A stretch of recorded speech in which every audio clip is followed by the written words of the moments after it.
Jane Eyre by Charlotte Bronte. Chapter 1. There was no possibility of taking a walk that day. We had been wandering indeed in the leafless shrubbery an hour in the morning, but since dinner, Mrs. Reed, when there was no company, dined early. The cold winter wind had brought with it clouds so somber and a rain so penetrating that further outdoor exercise was now out of the question. I was glad of it.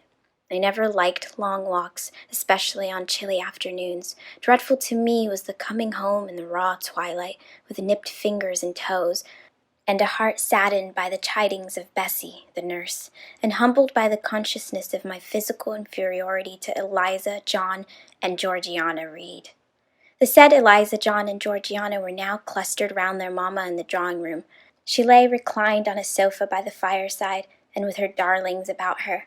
For the time neither quarrelling nor crying, looked perfectly happy. Me she had dispensed from the group, saying she regretted to be under the necessity of keeping me at a distance, but that until she heard from Bessie and could discover by her own observation that I was endeavoring in good earnest to acquire a more sociable and childlike disposition, a more attractive and sprightly manner, something lighter, franker, more natural, as it were, she really must exclude me from privileges intended only for contented, happy little children. "What does Bessie say I have done?" I asked. "Jane, I don't like calviers or questioners. Besides, there is something truly forbidding in a child taking up her elders in that manner. Be seated somewhere, and until you can speak pleasantly, remain silent." A small breakfast room adjoined the drawing-room. I slipped in there. It contained a bookcase. I soon possessed myself of a volume, taking care that it should be one stored with pictures. I mounted onto the window seat. Gathering up my feet, I sat cross-legged like a Turk, and having drawn the red moreen curtain nearly closed, I was shrined in double retirement. Folds of scarlet drapery shut in my view to the right hand. To the left were the clear panes of glass, protecting but not separating me from the drear November day. At intervals, while turning over the leaves of my book, I studied the aspect of that winter afternoon. Afar, it offered a pale blank of mist and cloud, near a scene of wet lawn and storm-beat shrub, with ceaseless rain sweeping away wildly before a long and lamentable blast. I returned to my book, Bewick's History of British Birds.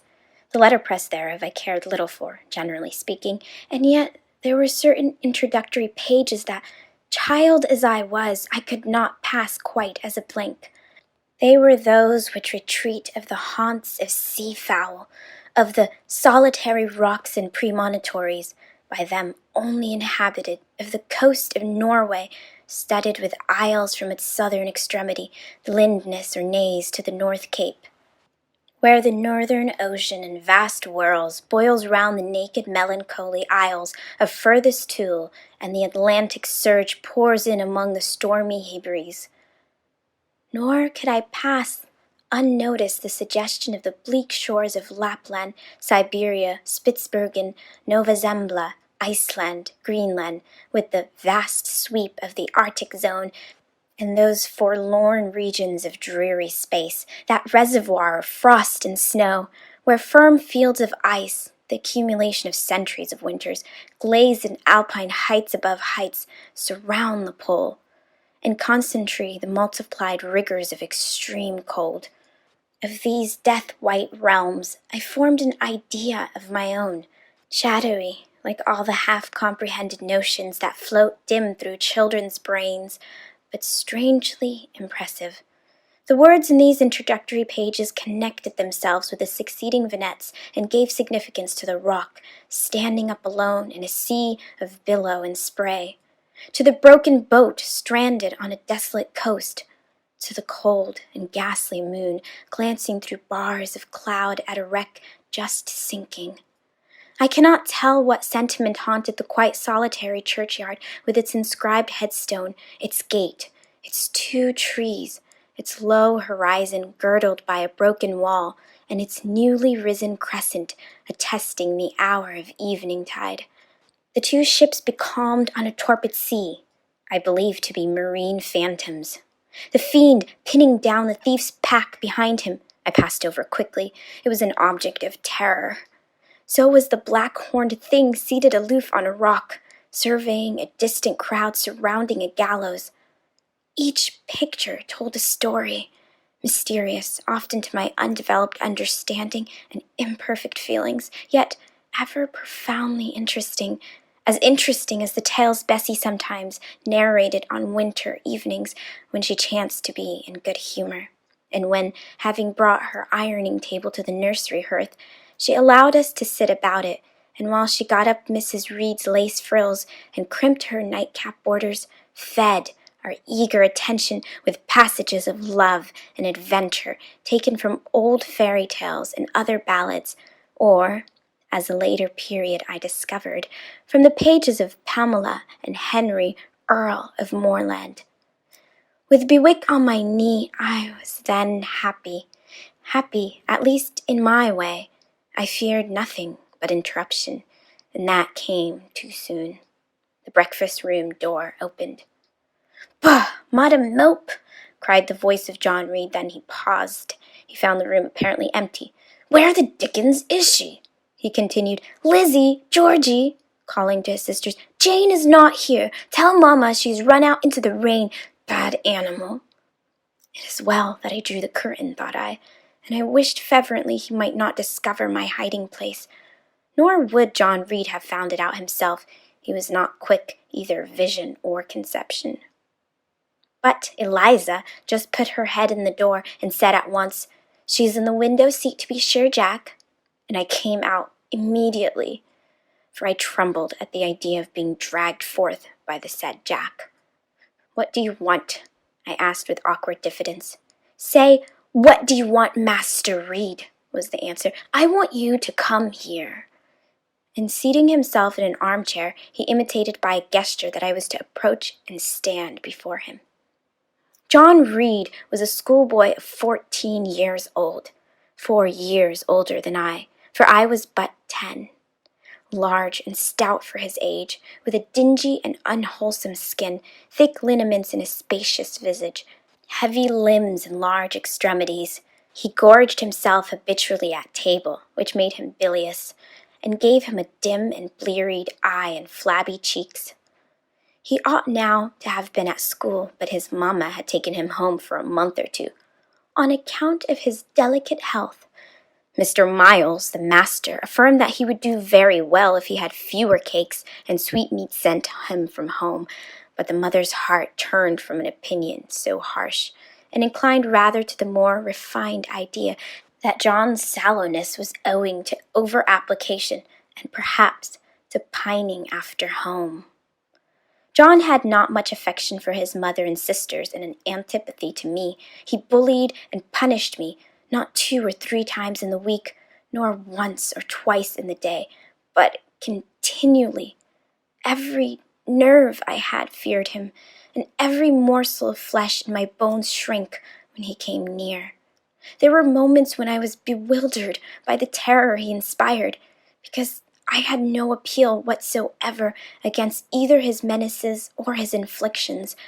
The servants did not like to offend their young master by taking my part against him, and Mrs. Reed was blind and deaf on the subject. She never saw him strike or heard him abuse me, though he did both now and then in her very presence, more frequently, however, behind her back. Habitually obedient to John, I came up to his chair. He spent some 3 minutes in thrusting out his tongue at me as far as he could without damaging the roots. I knew he would soon strike, and while dreading the blow, I mused on the disgusted and ugly appearance of him who would presently deal it. I wonder if he read that notion in my face, for all at once, without speaking, he struck suddenly and strongly. I tottered, and on regaining my equilibrium retired back a step or 2 from his chair. "That is for your impudence in answering Mamma a while since," said he, "and for your sneaking way of getting behind curtains, and for the look you had in your eye 2 minutes since, you rat." Accustomed to John Reed's abuse, I never had an idea of replying to it. My care was how to endure the blow which would certainly follow the insult. "What were you doing behind the curtain?" he asked. "I was reading." "Show the book." I returned to the window and fetched it thence. "You have no business to take our books. You are a dependent, Mamma says. You have no money. Your father left you none. You ought to beg, and not to live here with gentlemen's children like us, and eat the same meals we do, and wear clothes at our mamma's expense. Now, I'll teach you to rummage my bookshelves, for they are mine. All the house belongs to me, or will do in a few years. Go and stand by the door, out of the way of the mirror and the windows." I did so, not at first aware what was his intention, but when I saw him lift and poise the book and stand in act to hurl it, I instinctively started aside with a cry of alarm. Not soon enough, however. The volume was flung. It hit me, and I fell, striking my head against the door and cutting it. The cut bled. The pain was sharp. My terror had passed its climax. Other feelings succeeded. "Wicked and cruel boy," I said, "you are like a murderer. You are like a slave driver. You are like the Roman emperors." I had read Goldsmith's History of Rome and had formed my opinion of Nero, Caligula. Also, I had drawn parallels in silence, which I never thought thus to have declared aloud. "What? What?" he cried.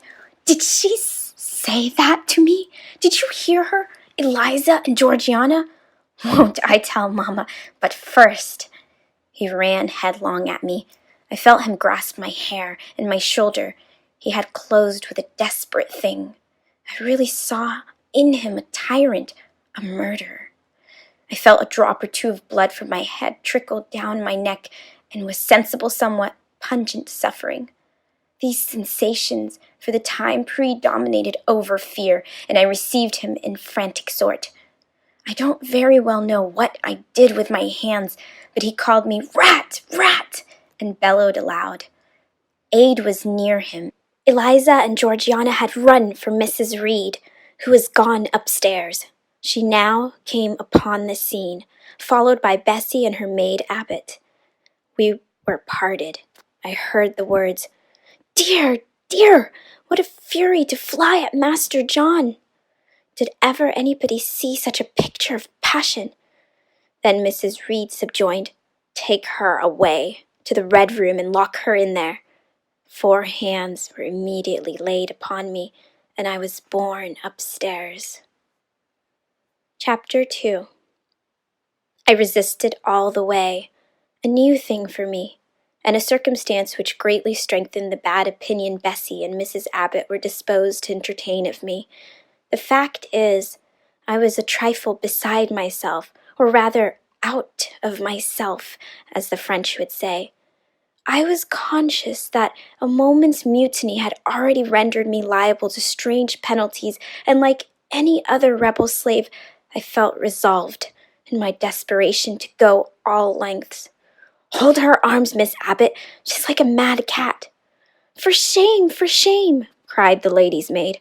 "What a shocking conduct, Miss Eyre, to strike a young gentleman, your benefactress's son, your young master." "Master? How is he my master? Am I a servant?" "No, you are less than a servant, for you do nothing for your keep. There, sit down, and think over your wickedness." They had got me by this time into the apartment indicated by Mrs. Reed, and had thrust me upon a stool. My impulse was to rise from it like a spring. Their 2 pair of hands arrested me instantly. "If you don't sit still, you must be tied down," said Bessie. "Miss Abbott, lend me your garters. She would break mine directly." Miss Abbott turned to divest a stout leg of the necessary ligature. This preparation for bonds and the additional ignominy it inferred took a little of the excitement out of me. "Don't take them off," I cried. "I will not stir." In guarantee whereof I attached myself to my seat by my hands. "Mind you don't," said Bessie, and when she had ascertained that I was really subsiding, she loosened her hold of me. Then she and Miss Abbott stood with folded arms, looking darkly and doubtfully at my face, as incredulous of my sanity. "She never did so before," at last said Bessie, turning to Abigail. "But it was always in her," was the reply. "I've told Mrs. often my opinion about the child, and Mrs. agrees with me. She's an underhand little thing. I never saw a girl of her age with so much cover." Bessie answered not, but ere long, addressing me, she said, "You ought to be aware, miss, that you are under obligations to Mrs. Reed. She keeps you. If she were to turn you off, you would have to go to the poorhouse." I had nothing to say to these words. They were not new to me. My very first recollections of existence included hints of the same kind. This reproach of my dependence had become a vague sing-song in my ear, very painful and crushing, but only half intelligible. Miss Abbott joined in. "And you ought not to think of yourself on equality with the Mrs. Reed and Master Reed, because Mrs. kindly allows you to be brought up with them. They will have a great deal of money, and you will have none. It is your place to be humble, and to try to make yourself agreeable to them." "What we tell you is for your own good," added Bessie in no harsh voice. "You should try to be useful and pleasant. Then, perhaps, you will have a home here. But if you become passionate and rude, Mrs. will send you away, I am sure." "Besides," said Miss Abbott, "God will punish her. He might strike her dead in the midst of her tantrums, and then where would she go? Come, Bessie, we will leave her. I wouldn't have her heart for anything. Say your prayers, Miss Eyre, when you are by yourself, for if you don't repent, something bad might be permitted to come down the chimney and fetch you away." They went, shutting the door and locking it behind them. The Red Room was a square chamber, very seldom slept in, I might say never, indeed, unless when a chance influx of visitors at Gateshead Hall rendered it necessary to turn to account all the accommodation it contained. Yet it was one of the largest and stateliest chambers in the mansion. A bed supported on massive pillars of mahogany, hung with curtains of deep red damask, stood out like a tabernacle in the century. The two large windows, with their blinds always drawn down, were half shrouded in festoons and falls of similar drapery. The carpet was red. The table at the foot of the bed was covered with a crimson cloth. The walls were a soft fawn color with a blush of pink in it. The wardrobe, the toilet table, the chairs were of darkly polished old mahogany. Out of these deep surrounding shades rose high and glaring white the piled-up mattresses and pillows of the bed, spread with a snowy Marseilles counterpane. Scarcely less prominent was an ample cushioned easy-chair near the head of the bed, also white, with a footstool before it, and looking, as I thought, like a pale throne. This room was chill, because it seldom held a fire. It was silent, because remote from the nursery and kitchen. Solemn, because it was known to be so seldom entered. The housemaid alone came here on Saturdays, to wipe from the mirrors and furniture a week's quiet dust, and Mrs. Reed herself, at far intervals, visited it to review the contents of a certain secret drawer in the wardrobe, where were stored divers parchments, her jewel casket, and a miniature of her deceased husband. And in those last words lies the secret of the Red Room, the spell which kept it so lonely in spite of its grandeur. Mr. Reed had been dead 9 years. It was in this chamber he breathed his last. Here he lay in state, hence his coffin was borne by the undertaker's men. Since that day, a sense of dreary consecration has guarded it from frequent intrusion. My seat, to which Bessie and the bitter Miss Abbott had left me riveted, was a low ottoman near the marble chimney-piece. The bed rose before me. To my right hand there was the high, dark wardrobe with subdued, broken reflections varying the gloss of its panels. To my left were the muffled windows. A great looking-glass between them repeated the vacant majesty of the bed and room. I was not quite sure whether they had locked the door, and when I dared move, I got up and went to see. Alas, yes, no jail was ever more secure. Returning, I had to cross before the looking-glass. My fascinated glance involuntarily explored the depth it revealed.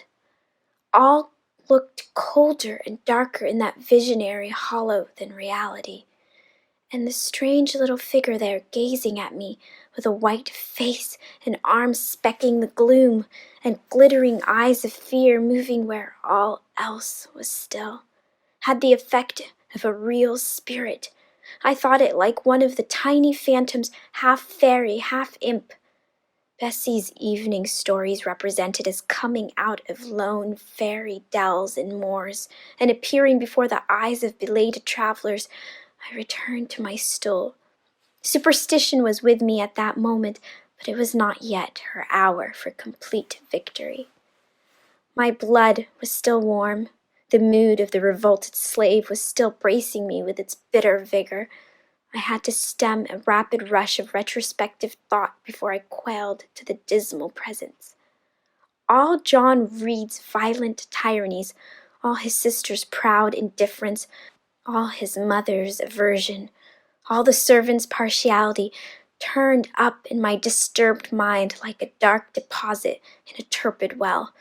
Why was I always suffering, always browbeaten, always accused, forever condemned? Why could I never please? Why was it useless to try to win anyone's favor? Eliza, who was headstrong and selfish, was respected.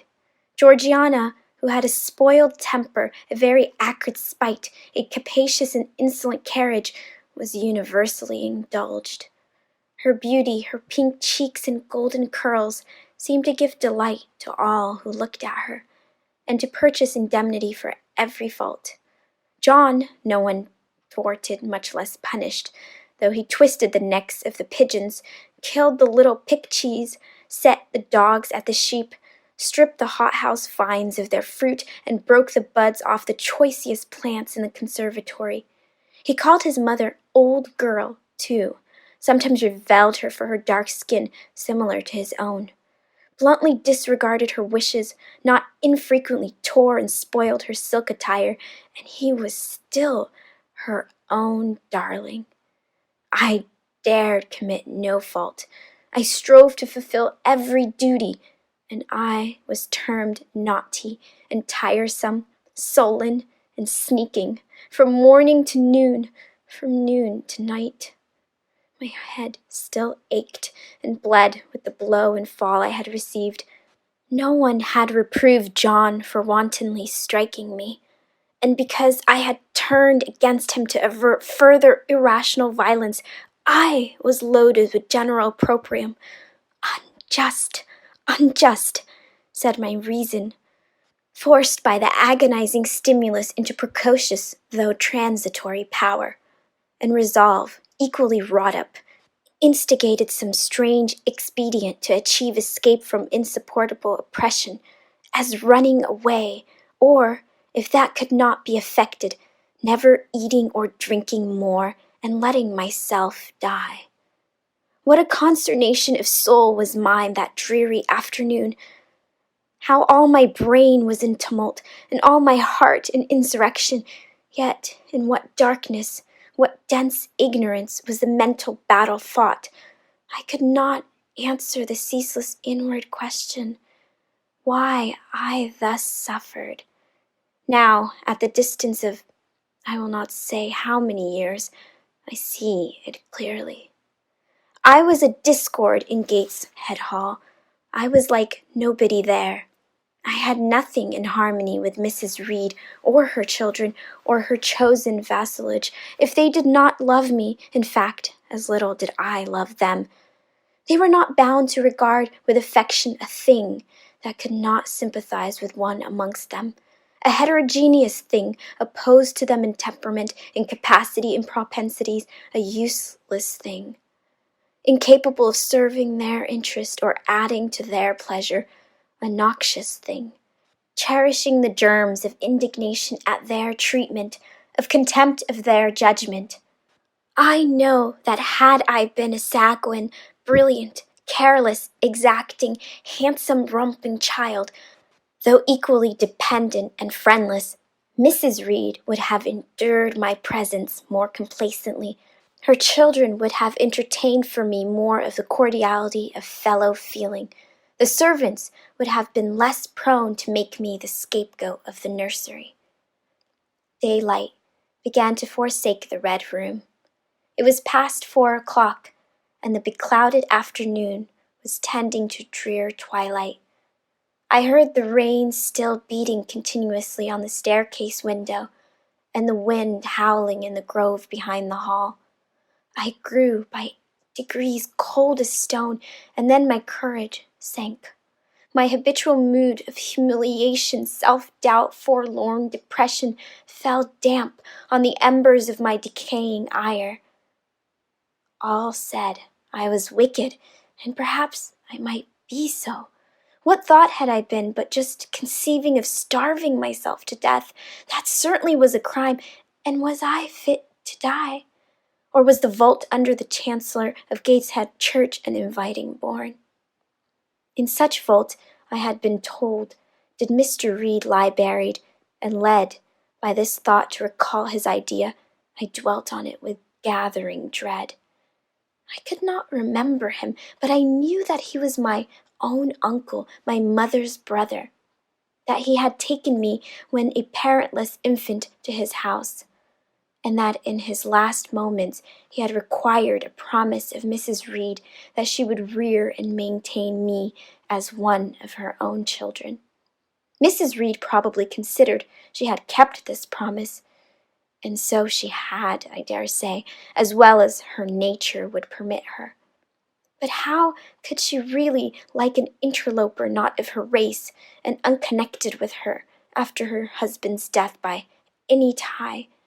It must have been the most irksome to find herself bound by a hard-wrung pledge to stand in the stead of a parent to a strange child she could not love, and to see an uncongenial alien permanently intruded on her own family group. A singular notion dawned on me. I doubted not, never doubted, that if Mr. Reed had been alive, he would have treated me kindly. And now, as I sat looking at the white bed and overshadowed walls, occasionally also turning a fascinated eye towards the dimly gleaming mirror, I began to recall what I had heard of dead men, troubled in their graves by the violation of their last wishes, revisiting the earth to punish the perjured and avenge the oppressed.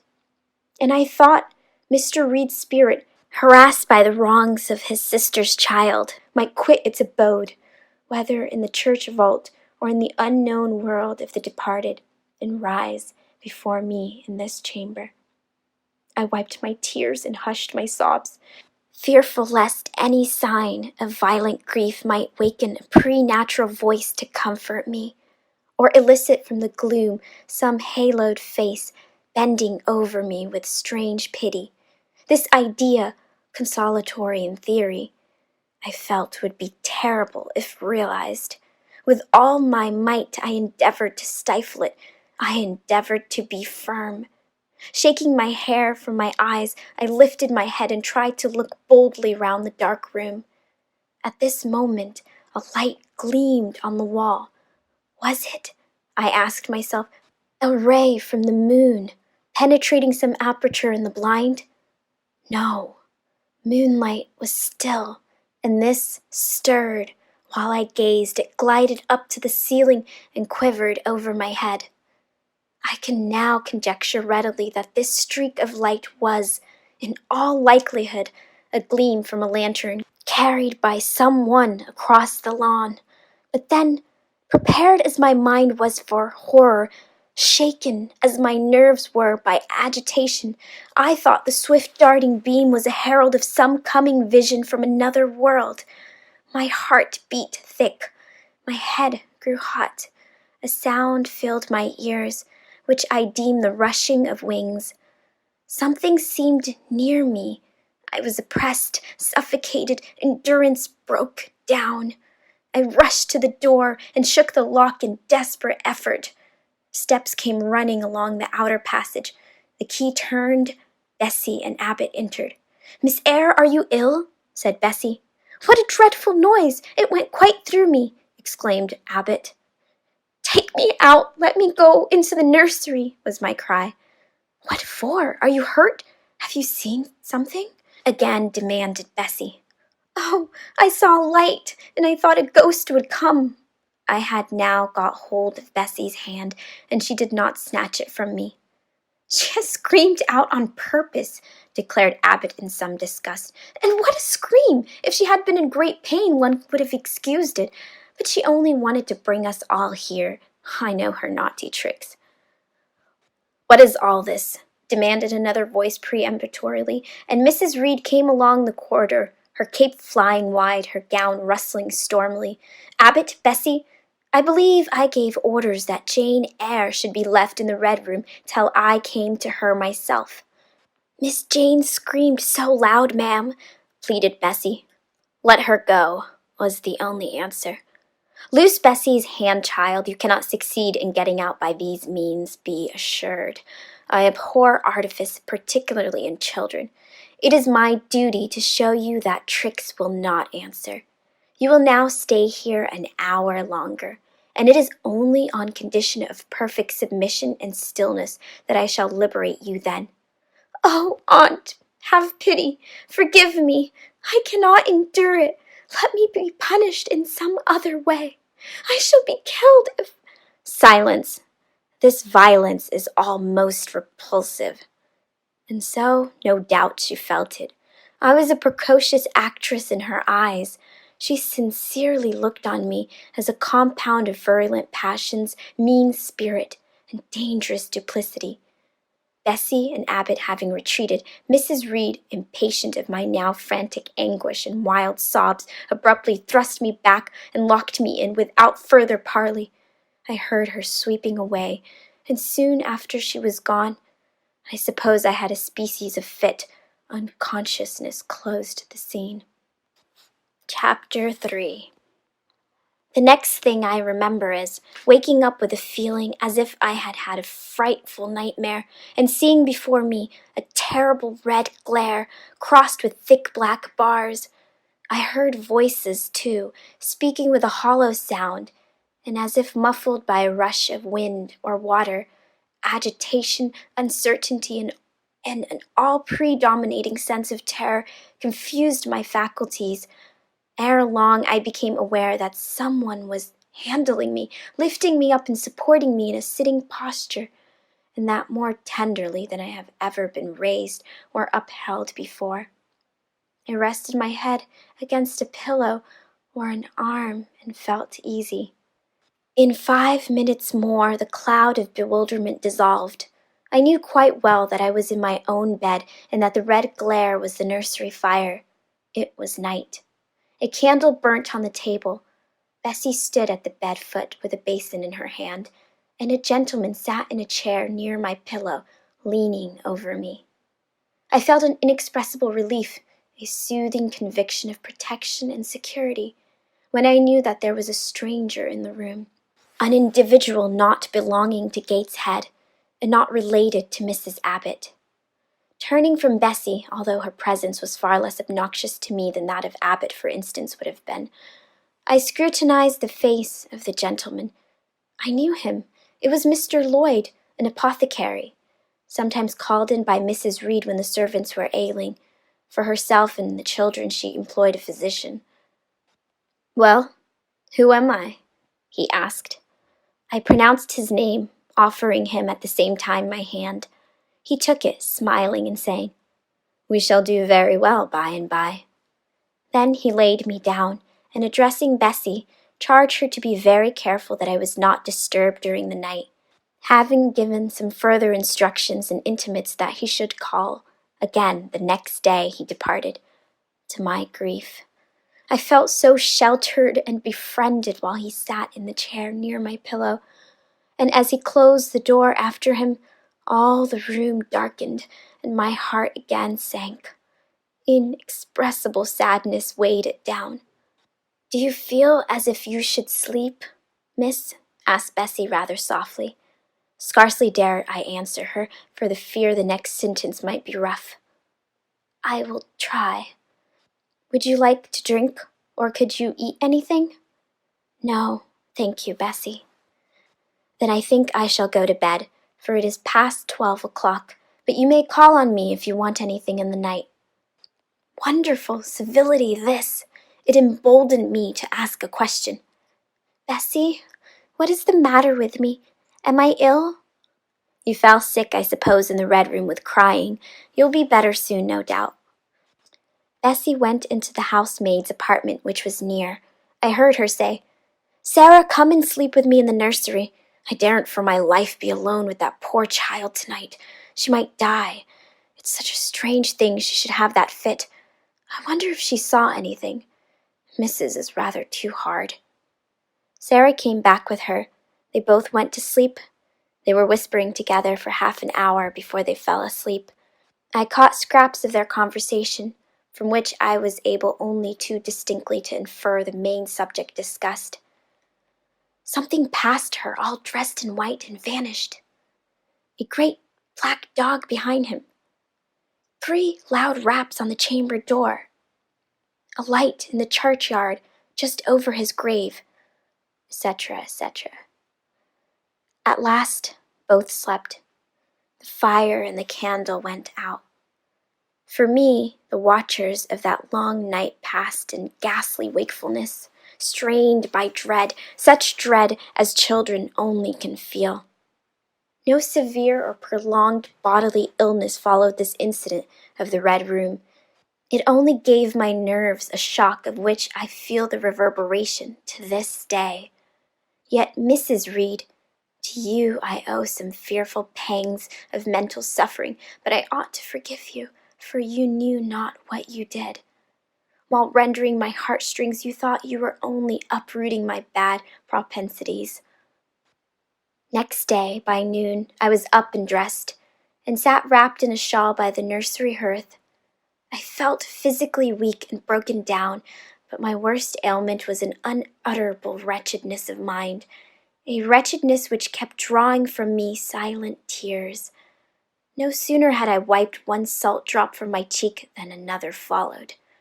Yet I thought I ought to have been happy, for none of the Reeds were here. They were all gone out in the carriage with their mamma. Abbot, too, was sewing in another room, and Bessie, as she moved hither-thither, putting away toys and arranging drawers, addressed to me every now and then a word of unwonted kindness. This state of things should have been to me a paradise of peace, accustomed as I was to a life of ceaseless reprimand and thankless vagging, but, in fact, my racked nerves were now in such a state that no calm could soothe, and no pleasure excite them agreeably. Bessie had been down into the kitchen, and she brought up with her a tart on a certain brightly painted china plate, whose bird of paradise, nestling in a wreath of convolvuli and rosebuds, had been wont to stir in me a most enthusiastic sense of admiration, and which plate I had often petitioned to be allowed to take in my hand in order to examine it more closely, but had always hitherto been deemed unworthy of such a privilege. This precious vessel was now placed on my knee, and I was cordially invited to eat the circlet of delicate pastry upon it. Vain favor, coming like most other favors long deferred and often wished for too late. I could not eat the tart, and the plumage of the bird, the tints of the flowers, seemed strangely faded. I put both plate and tart away. Bessie asked if I would have a book. The word book acted as a transient stimulus, and I begged her to fetch Gulliver's Travels from the library. This book, I had again and again perused with delight. I considered it a narrative of facts, and discovered in it a vein of interest deeper than what I found in fairy tales. For as to the elves, having sought them in vain among foxglove leaves and bells, under mushrooms and beneath the ground ivy meddling old walnuts, I had at length made up my mind to the sad truth, that they were all gone out of England to some savage country where the woods were wilder and thicker, and the population more scant. Whereas Lilliput and Brobdignag being, in my creed, solid parts of the earth's surface, I doubted not that I might one day, by taking a long voyage, see with my own eyes the little fields, houses, and trees, the diminutive people, the tiny cows, sheep, and birds of the one realm, and the cornfields forest high, the mighty mastiffs, the monster cats, the tower-like men and women of the other. Yet, when this cherished volume was now placed in my hand, when I turned over its leaves and saw in its marvelous pictures the charm I had till now never failed to find, all was eerie and dreary. The giants were gaunt goblins, the pygmies malevolent and fearful imps. Gulliver, a most desolate wanderer, most dread and dangerous regions. I closed the book, which I dared no longer peruse, and put it on the table beside the untasted tart. Bessie had now finished dusting and tidying the room, and having washed her hands, she opened a certain little drawer full of splendid shreds of silk and satin, and began making a new bonnet for Georgiana's doll.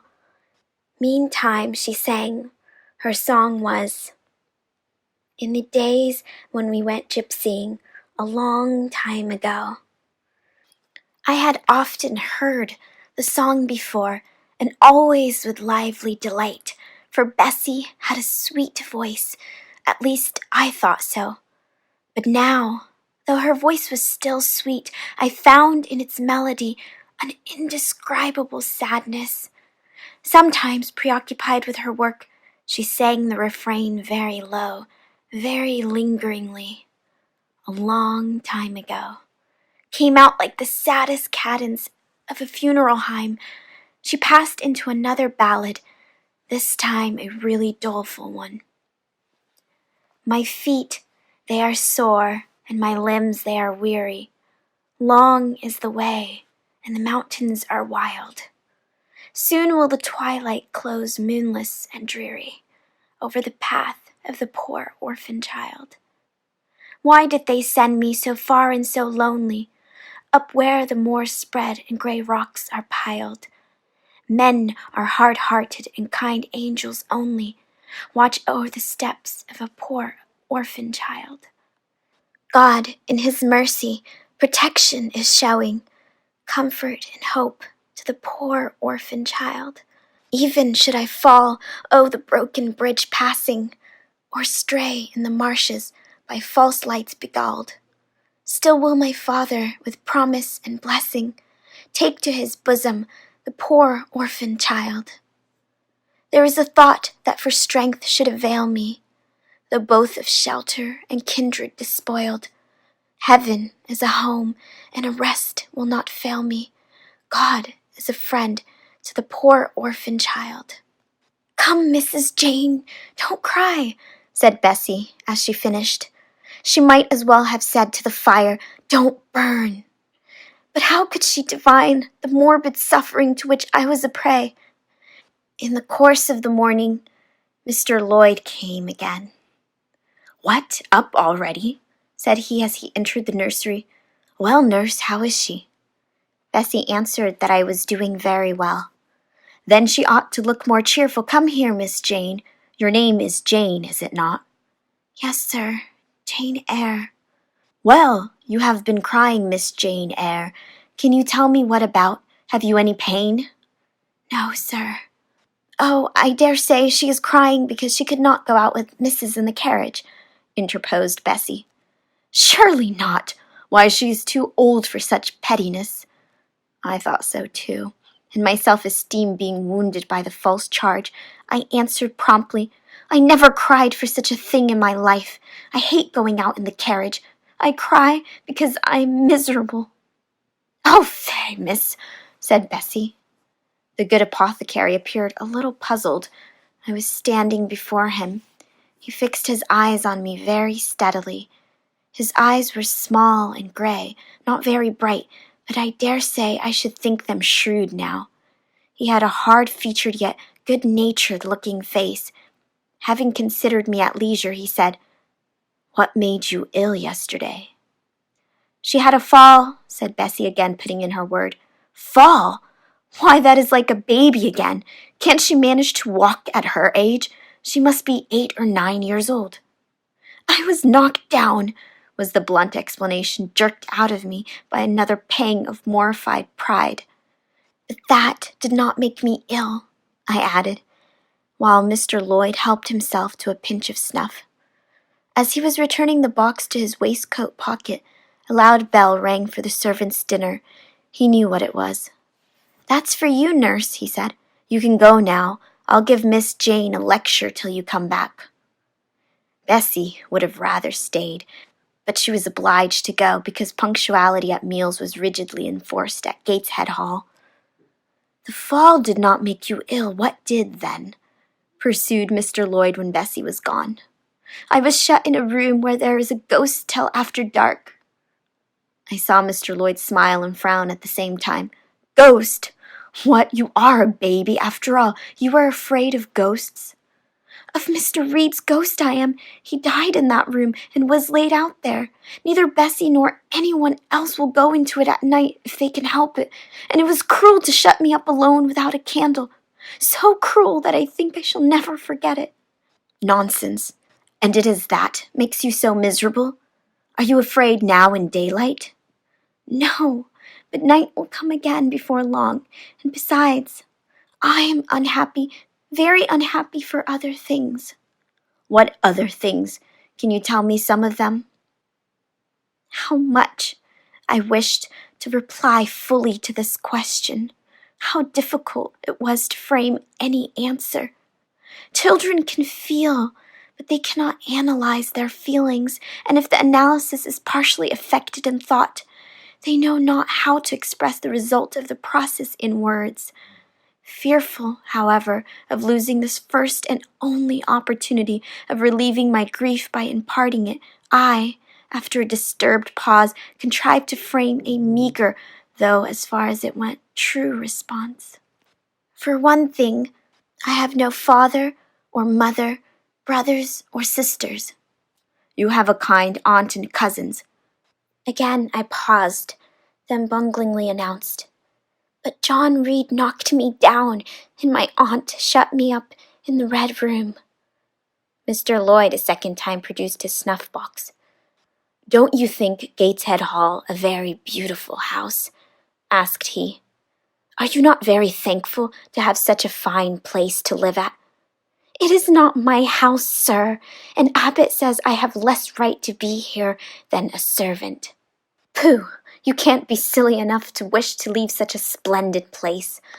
"If I had anywhere else to go, I should be glad to leave it, but I can never get away from Gateshead Hall till I am a woman." "Perhaps you may. Who knows? Have you any relations besides Mrs. Reed?" "I think not, sir." "None belonging to your father?" "I don't know. I asked Aunt Reed once, and she said possibly I might have some poor, low relations called Eyre, but she knew nothing about them." "If you had such, would you like to go to them?"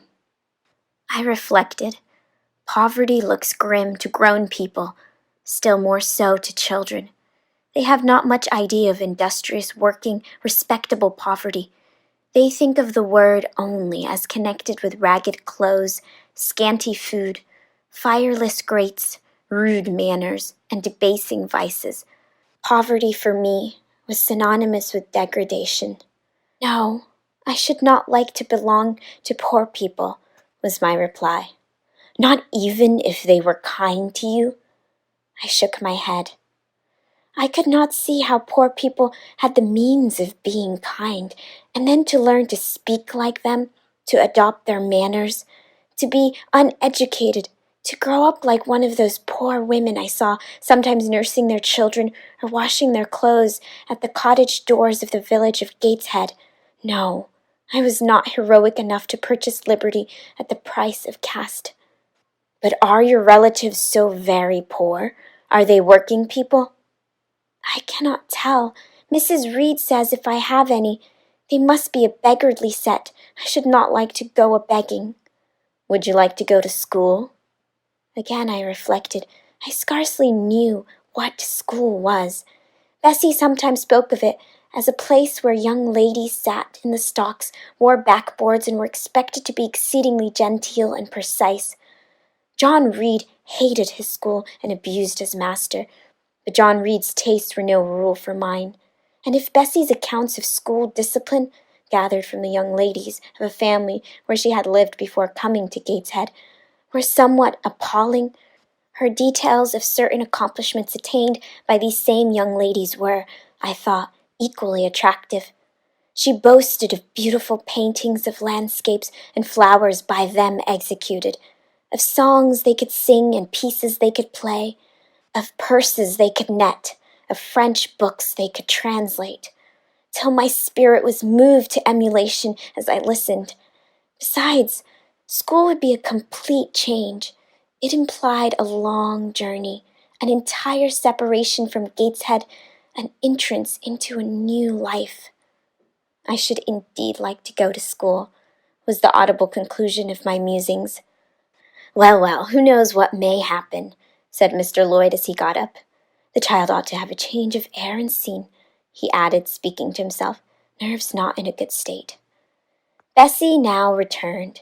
At the same moment, the carriage was heard rolling up the gravel walk. Is that your mistress, nurse? Asked Mr. Lloyd. I should like to speak to her before I go. Bessie invited him to walk into the breakfast room and led the way out. In the interview which followed between him and Mrs. Reed, I presume, from after occurrences, that the apothecary ventured to recommend my being sent to school, and the recommendation was no doubt readily enough adopted.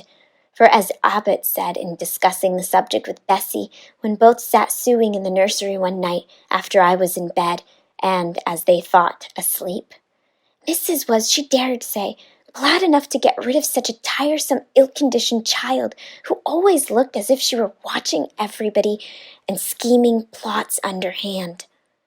Abbot, I think, gave me credit for being a sort of infantine Guy Fawkes.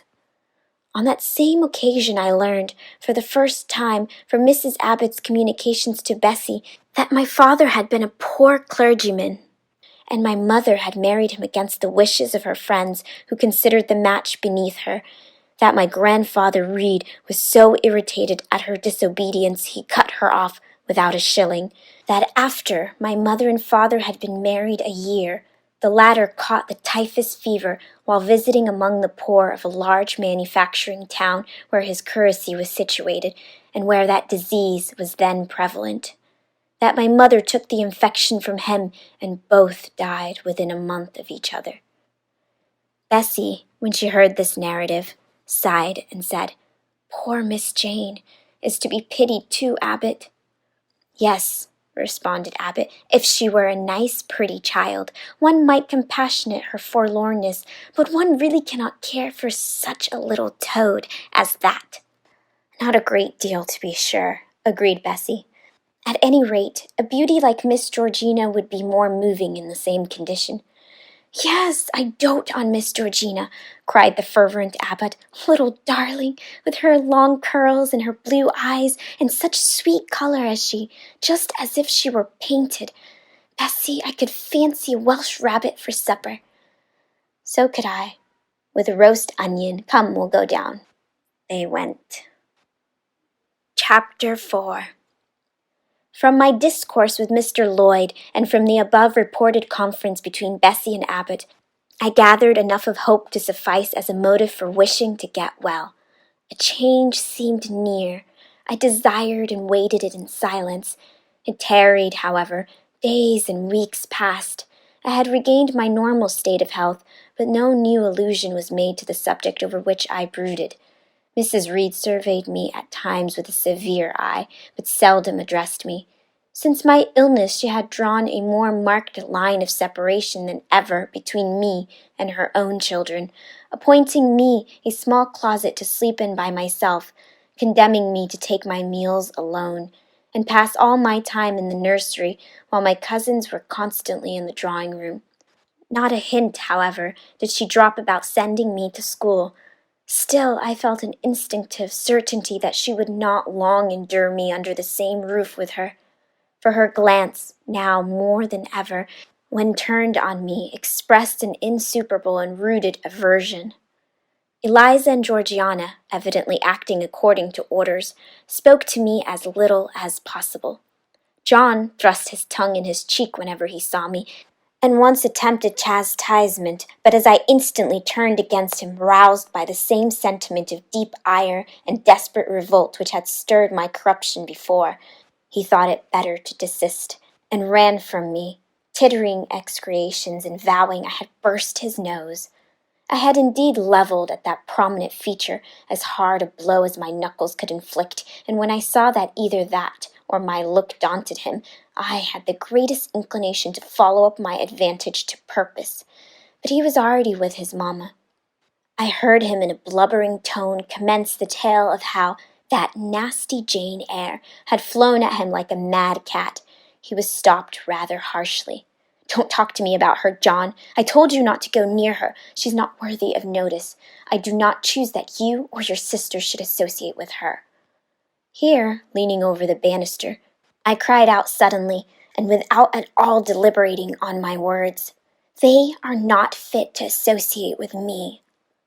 Mrs. Reed was rather a stout woman, but on hearing this strange and audacious declaration, she ran nimbly up the stairs, swept me like a whirlwind into the nursery, and crushing me down on the edge of my crib, dared me in an emphatic voice to rise from that place or utter one syllable during the remainder of the day.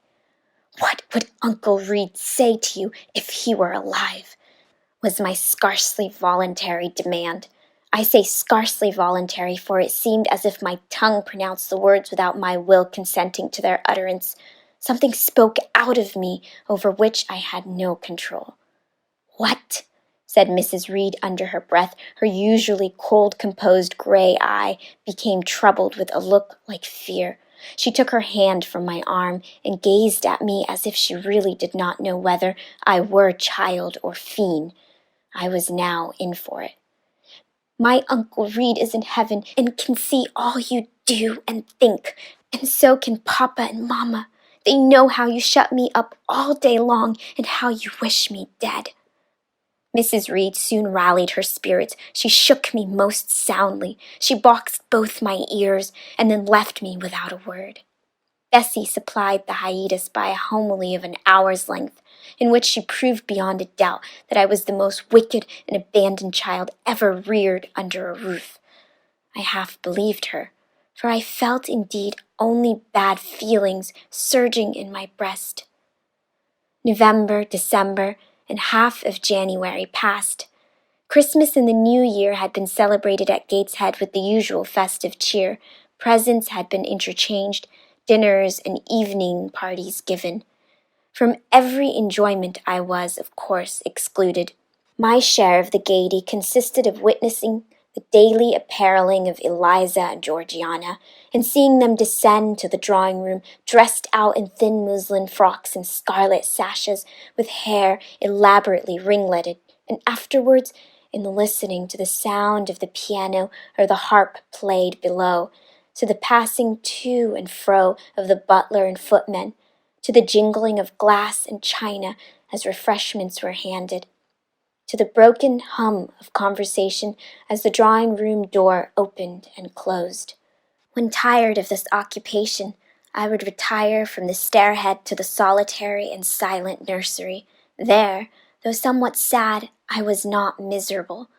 To speak truth, I had not the least wish to go into company, for in company I was very rarely noticed, and if Bessie had been kind and companionable, I should have deemed it a treat to spend the evenings quietly with her, instead of passing them under the formidable eye of Mrs. Reed in a room full of ladies and gentlemen. But Bessie, as soon as she had dressed her young ladies, used to take herself off to the lively regions of the kitchen and housekeeper's room, generally bearing the candle along with her. I then sat with my doll on my knee till the fire got low, glancing round occasionally to make sure that nothing worse than myself haunted the shadowy room. And when the embers sank to a dull red, I undressed hastily, tugging at knots and strings as I best might, and sought shelter from cold and darkness in my crib. To this crib I always took my doll. Human beings must love something, and in the dearth of worthier objects of affection, I contrived to find a pleasure in loving and cherishing a faded graven image, shabby as a miniature scarecrow. It puzzles me now to remember with what absurd sincerity I doted on this little toy, half fancying it alive and capable of sensation. I could not sleep unless it was folded in my nightgown, and when it lay there safe and warm, I was comparatively happy, believing it to be happy likewise. Long did the hours seem while I waited the departure of the company, and listened for the sound of Bessie's step on the stairs. Sometimes she would come up in the interval to seek her thimble or her scissors, or perhaps to bring me something by way of supper, a bun or a cheesecake. Then she would sit on the bed while I ate it, and when I had finished, she would tuck the clothes round me, and twice she kissed me and said, "Good night, Miss Jane." With thus gentle, Bessie seemed to me the best, prettiest, kindest being in the world, and I wished most intensely that she would always be so pleasant and amiable, and never push me about, or scold, or task me unreasonably, as she was too often wont to. Bessie Lee must, I think, have been a girl of good natural capacity, for she was smart in all she did, and she had a remarkable knack of narrative. So at least I judge from the impression made on me by her nursery tales. She was pretty, too, if my recollections of her face and person are correct. I remember her as a slim young woman with black hair, dark eyes, very nice features, and good clear complexion. But she had a capricious and hasty temper, and indifferent ideas of principle or justice. Still, such as she was, I preferred her to anyone else at Gateshead Hall. It was the 15th of January, about 9 o'clock in the morning. Bessie was gone down to breakfast. My cousins had not yet been summoned to their mamma. Eliza was putting on her bonnet and warm garden coat to go and feed her poultry, an occupation of which she was fond, and not less so of selling the eggs to the housekeeper and hoarding up the money she thus obtained.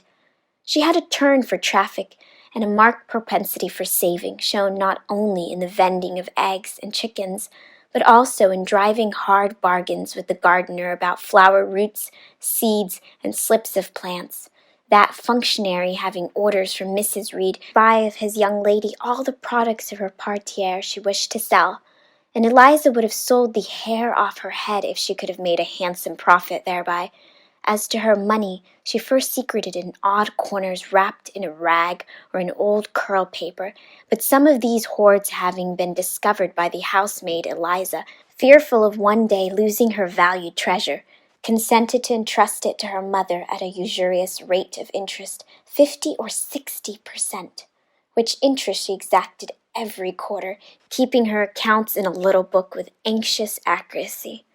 Georgiana sat on a high stool, dressing her hair at the glass and interweaving her curls with artificial flowers and faded feathers, of which she had found a store in a drawer in the attic. I was making my bed, having received strict orders from Bessie to get it arranged before she returned, for Bessie now frequently employed me as a sort of under-nursery maid, to tidy the room, dust the chairs, etc. Having spread the quilt and folded my nightdress, I went to the window seat to put in order some picture books and doll's house furniture scattered there. An abrupt command from Georgiana to let her playthings alone, for the tiny chairs and mirrors, the fairy plates, cups, were her property. stopped my proceedings, and then, for the lack of other occupation, I fell to breathing on the frost flowers with which the window was fretted, and thus clearing a space in the glass through which I might look out on the grounds, where all was still and petrified under the influence of a hard frost. From this window were visible the porter's lodge and the carriage road, and just as I had dissolved so much of the silver-white foliage veiling the panes as left room to look out, I saw the gates thrown open and a carriage roll through. I watched it ascending the drive with indifference. Carriages often came to Gateshead, but none ever brought visitors in whom I was interested. It stopped in front of the house. The doorbell rang loudly. The newcomer was admitted. All this being nothing to me. My vacant attention soon found livelier attraction in the spectacle of a little hungry robin, which came and chirped on the twigs of the leafless cherry tree nailed against the wall near the casement. The remains of my breakfast of bread and milk stood on the table, and having crumbled a morsel of roe, I was tugging at the sash to put out the crumbs on the window-sill, when Bessie came running upstairs into the nursery. "Miss Jane, take off your pinafore. What are you doing here? Have you washed your hands and face this morning?" I gave another tug before I answered, for I wanted the bird to be secure of its bread. The sash yielded. I scattered the crumbs, some on the stone sill, some on the cherry tree bough. Then, closing the window, I replied, "No, Bessie, I only just finished dusting." "Troublesome, careless child! And what are you doing now? You look quite red, as if you had been about some mischief. What are you opening the window for?" I was spared the trouble of answering, for Bessie seemed in too great a hurry to listen to explanations. She hauled me to the washstand, inflicted a merciless but happily brief scrub on my face and hands with soap water and a coarse towel, disciplined my head with a bristly brush, denuded me of my pinafore, and then hurrying me to the top of the stairs, bid me go down directly, as I was wanted in the breakfast-room. I would have asked who wanted me. I would have demanded if Mrs. Reed was there, but Bessie was already gone, and had closed the nursery door upon me. I slowly descended. For nearly 3 months I had never been called to Mrs. Reed's presence. Restricted so long to the nursery, the breakfast, dining, and drawing-rooms were become for me awful regions on which it dismayed me to intrude. I now stood in the empty hall. Before me was the breakfast-room door, and I stopped, imitated and trembling. What a miserable little poltroon had fear engendered of unjust punishment made of me in those days! I feared to return to the nursery and feared to go forward to the parlor. 10 minutes I stood in agitated hesitation. Vehement ringing of the breakfast-room bell decided me. I must enter. Who could want me? I asked inwardly, as with both hands I turned the stiff door handle, which for a second or two resisted my efforts. What should I see besides Aunt Reed in the apartment? A man or a woman? The handle turned, the door unclosed, and passing through and curtsying low, I looked up at a black pillar. Such, at least, appeared to me at first sight, the straight, narrow, sable-clad shape standing erect on the rug. The grim face at the top was like a carved mask, placed above the shaft by way of capital. Mrs. Reed occupied her usual seat by the fireside. She made a signal to me to approach.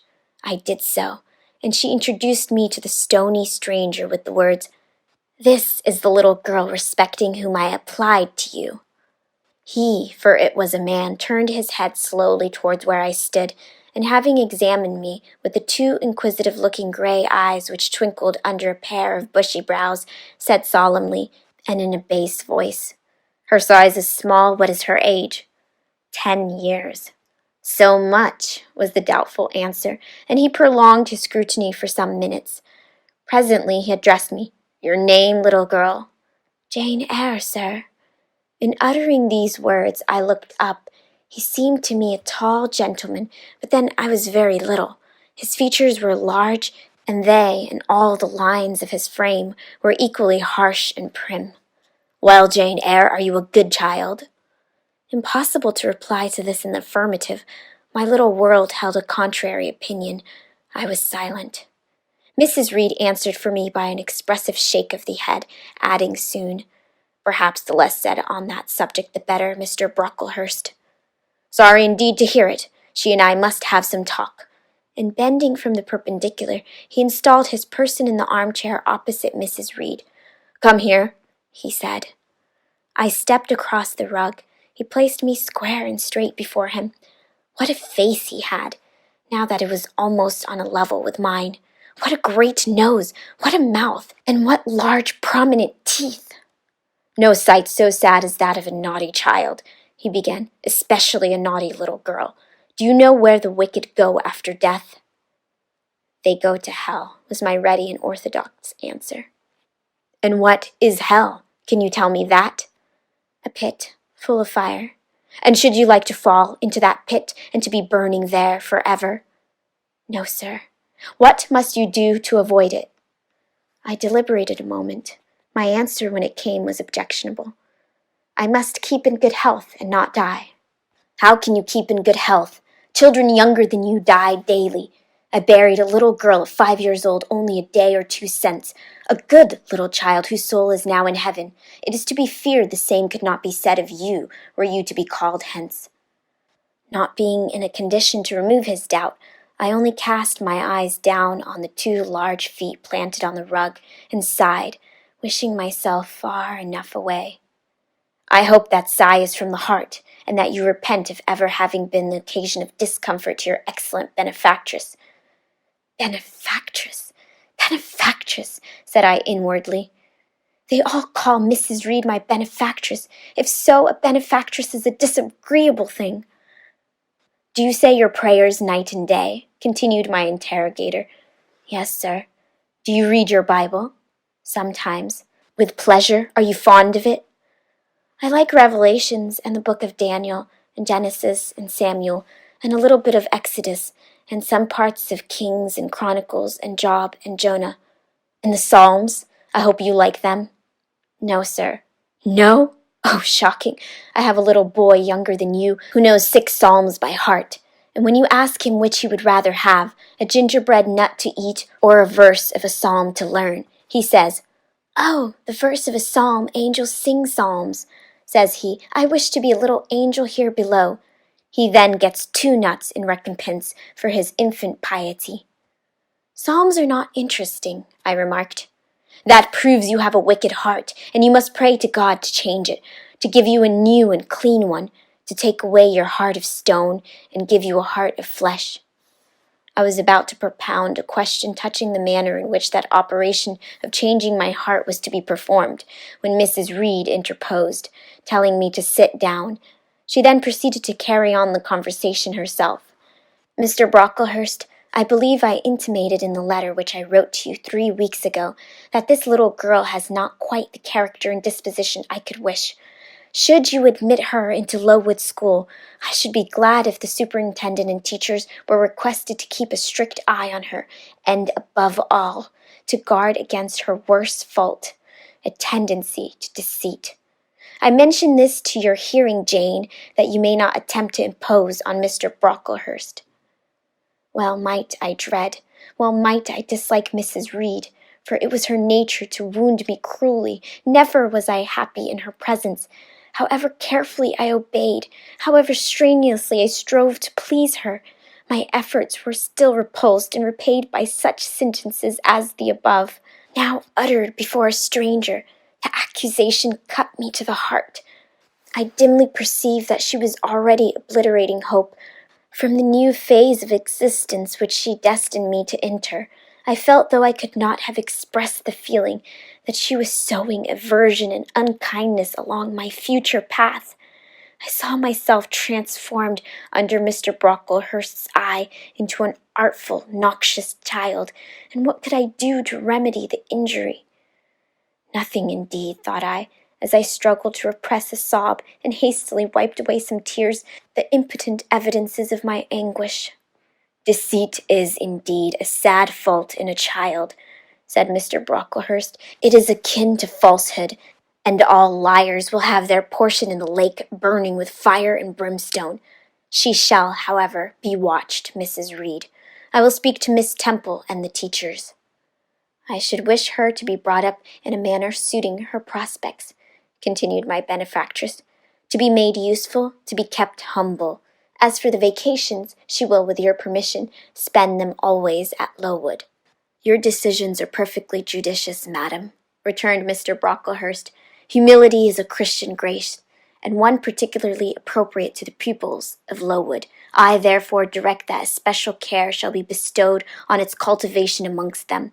I have studied how best to mortify in them the worldly sentiment of pride, and only the other day I had a pleasing proof of my success. My second daughter, Augusta, went with her mamma to visit the school, and on her return she exclaimed, "Oh, dear papa, how quiet and plain all the girls at Lowood look, with their hair combed behind their ears, and their long pinafores, and those little holland pockets outside their frocks. They are almost like poor people's children," said she. "They looked at my dress, mammas, as if they had never seen a silk gown before." "This is the state of things I quite approve," returned Mrs. Reed. "Had I sought all England over, I could scarcely have found a system more exactly fitting a child like Jane Eyre. Consistently, my dear Mr. Brocklehurst, I advocate consistency in all things. Consistency, madam, is the first of Christian duties, and it has been observed in every arrangement connected with the establishment of Lowood. Plain fare, simple attire, unsophisticated accommodations, hardy and active habits, such is the order of the day in the house and its inhabitants." "Quite right, sir. I may then depend upon this child being received as a pupil at Lowood, and there being trained in conformity to her position and prospects?" "Madam, you may. She shall be placed in that nursery of chosen plants, and I trust she will show herself grateful for the inestimable privilege of her election." "I will send her, then, as soon as possible, Mr. Brocklehurst, for I assure you I feel anxious to be relieved of a responsibility that was becoming too irksome." No doubt, madam. And now I wish you good morning. I shall return to Brocklehurst Hall in the course of a week or two. My good friend the Archdeacon will not permit me to leave him sooner. I shall send Miss Temple notice that she is to expect a new girl, so that there will be no difficulty about receiving her. Goodbye, Mr. Brocklehurst. Remember me to Mr. and Mrs. Brocklehurst, and to Augusta and Theodore and Master Broughton Brocklehurst. I will, madam. Little girl, here is a book entitled The Child's Guide. Read it with prayer, especially the part containing an account of the awfully sudden death of Martha G., a naughty child addicted to falsehood and deceit. With these words, Mr. Brocklehurst put into my hand a thin pamphlet sewn in a cover, and having rung from his carriage, he departed. Mrs. Reed and I were left alone. Some minutes passed in silence. She was sewing. I was watching her. Mrs. Reed might be at that time some 6 or 37. She was a woman of robust frame, square-shouldered and strong-limbed, not tall, and though stout, not obese. She had a somewhat large face, the underjaw being much developed and very solid. Her brow was low, her chin large and prominent, mouth and nose sufficiently regular. Under her light eyebrows glimmered an eye devoid of ruth. Her skin was dark and opaque, her hair nearly flaxen. Her constitution was sound as a bell. Illness never came near her. She was an exact, clever manager. Her household and tenantry were thoroughly under her control. Her children only at times defied her authority and laughed it to scorn. She dressed well, and had a presence and port calculated to set off handsome attire. Sitting on a low stool, a few yards from her armchair, I examined her figure. I perused her features. In my hand, I held the tract containing the sudden death of the liar, to which narrative my attention had been pointed as to an appropriate warning. What had just passed, what Mrs. Reed had said concerning me to Mr. Brocklehurst, the whole tenor of their conversation was recent, raw, and stinging in my mind. I had felt every word as acutely as I had heard it plainly, and a passion of resentment fomented now within me. Mrs. Reed looked up from her work. Her eyes settled on mine. Her fingers at the same time suspended their nibble movements. "Go out of the room, return to the nursery," was her mandate. My look, or something else, must have struck her as offensive, for she spoke with extreme, though suppressed irritation. I got up. I went to the door. I came back again. I walked to the window, across the room, then close up to her. Speak I must. I had been trodden on severely and must turn. But how? What strength had I to dart retaliation at my antagonist? I gathered my energies and launched them in this blunt sentence. "I am not deceitful. If I were, I should say I loved you, but I declare I do not love you. I dislike you the worst of anybody in the world except John Reed. And this book about the liar, you may give it to your girl, Georgiana, for it is she who tells lies and not I." Mrs. Reed's hands still lay on her work inactive. Her eye of ice continued to dwell freezingly on mine. "What more have you to say?" she asked, rather in a tone in which a person might address an opponent of adult age than such as is ordinarily used to a child. That eye of hers, that voice stirred every antipathy I had. Shaking from head to foot, thrilled with ungovernable excitement, I continued. "I am glad you are no relation of mine. I will never call you aunt again as long as I live. I will never come to see you when I am grown, and if anyone asks me how I liked you and how you treated me, I will say the very thought of you makes me sick, and that you treated me with miserable cruelty." How dare you affirm that, Jane Eyre? How dare I, Mrs. Reed? How dare I? Because it is the truth. You think I have no feelings, that I can do without one bit of love or kindness. But I cannot live so, and you have no pity. I shall remember how you thrust me back, roughly and violently thrust me back, into the red room, and locked me up there to my dying day, though I was in agony, though I cried out while suffocating with distress, have mercy, Aunt Reed." And that punishment you made me suffer because your wicked boy struck me, knocked me down for nothing. I will tell anybody who asks me questions this exact tale. People think you a good woman, but you are bad, hard-hearted. You are deceitful. Ere I had finished this reply, my soul began to expand, to exult, with the strangest sense of freedom, of triumph I ever felt. It seemed as if an invisible bond had burst, and that I had struggled out into unhoped-for liberty. Not without cause was this sentiment. Mrs. Reed looked frightened. Her work had slipped from her knee. She was lifting up her hands, rocking herself to and fro, and even twisting her face as if she would cry. "Jane, you are under a mistake. What is the matter with you? Why do you tremble so violently? Would you like to drink some water?" "No, Mrs. Reed." "Is there anything else you wish for, Jane?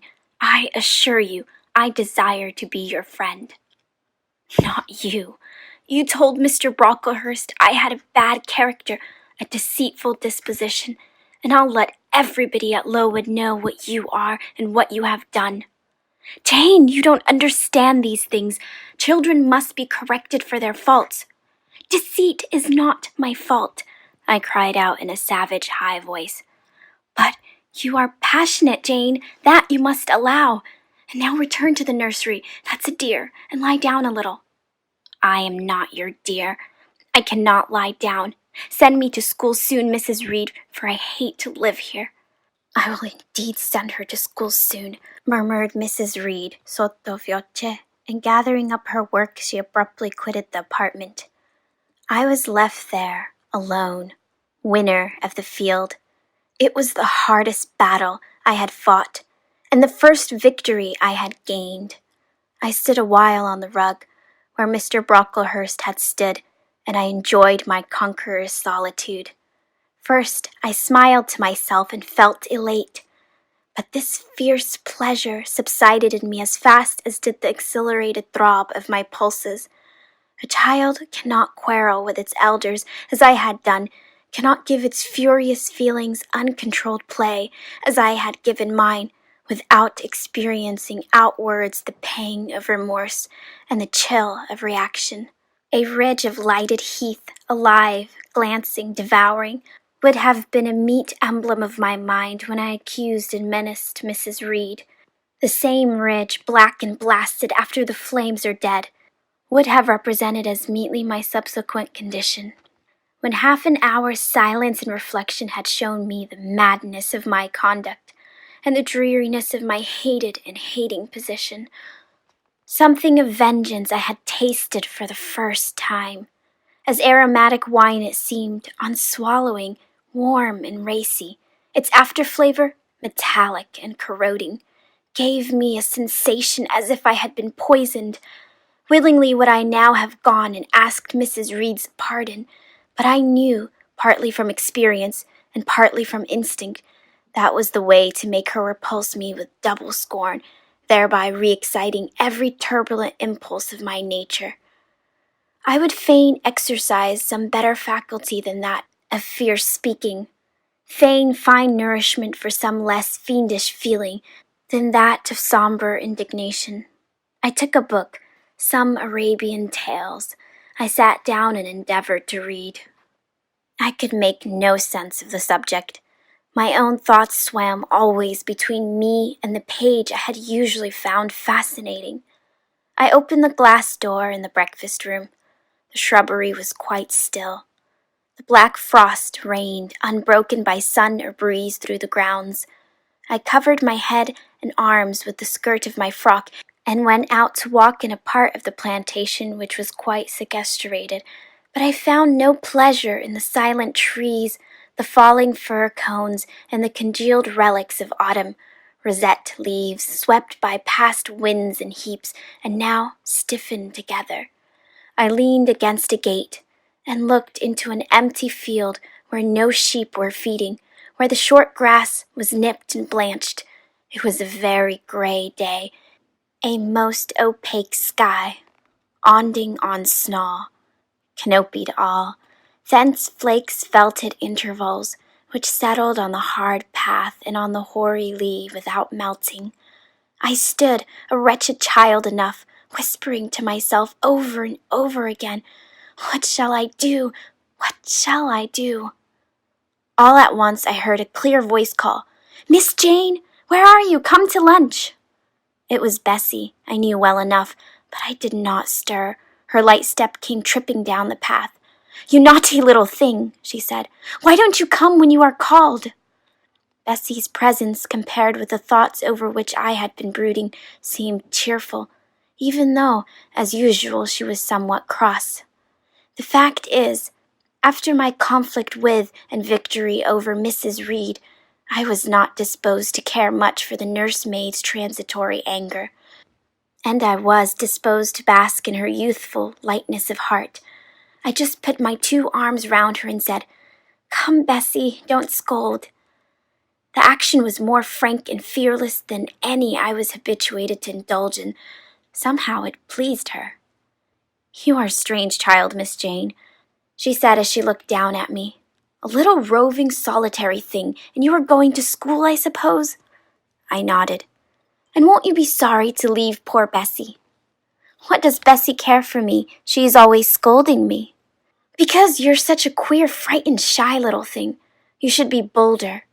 "What, to get more knocks?" "Nonsense, but you are rather put upon, that's certain. My mother said when she came to see me last week that she would not like a little one of her own to be in your place. Now come on, and I have some good news for you." "I don't think you have, Bessie." "Child, what do you mean? What sorrowful eyes you fix on me!" "Well, but Mrs. and the young ladies and Master John are going out to tea this afternoon, and you shall have tea with me. I'll ask cook to bake you a little cake, and then you shall help me to look over your drawers, for I am soon to pack your trunk. Mrs. intends you to leave Gateshead in a day or 2, and you shall choose what toys you like to take with you." "Bessie, you must promise not to scold me any more till I go." "Well, I will, but mind you are a very good girl, and don't be afraid of me. Don't start when I chance to speak rather sharply. It's so provoking."